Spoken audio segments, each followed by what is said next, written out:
All right, I've got this really cool looking chunk of pine, and this is a cookie cut, so it's an end grain. It's going to be an end grain bowl.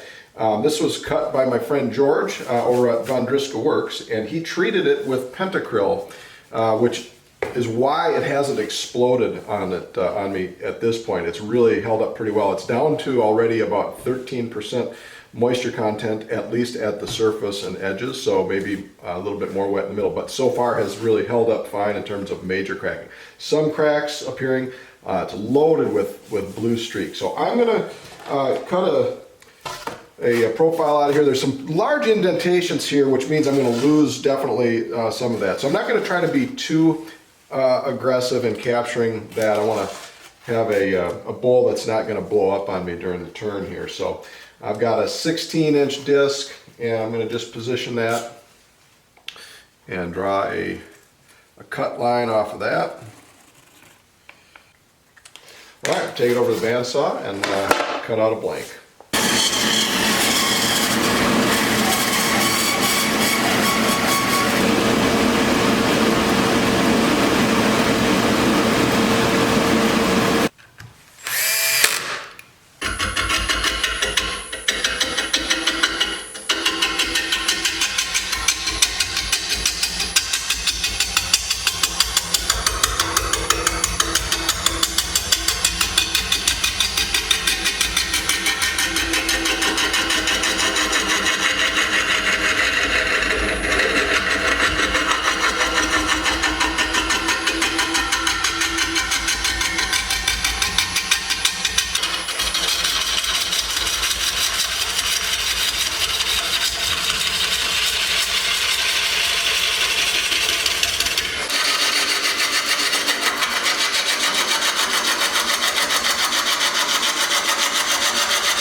time here. I've got the outside done, I've sanded it out, I've got the chuck fit tested on the tenon. Everything is good, and it's really shearing pretty nicely, and so I'm pleased with that. No major cracks at this point. So I'm going to flip it around. I'm going to try to keep the wall thickness around 1/2 to 5/8 inch thick. I don't want to try to get too thin and risk blowing it out. I don't have a ton of experience with these end grain bowls, so that's a little bit of a concern on a bowl this large end grain. I just don't have the experience with it, so I'm going to play it a little bit safe and see how it goes.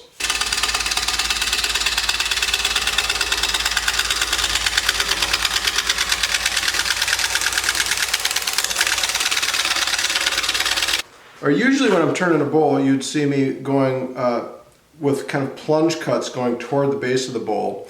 But because this is an end grain bowl and I don't want to fight the end grain more than I have to, I'm going to work more from the outside in, sweeping as I go down. So a lot less resistance that way, and I can get better cut quality.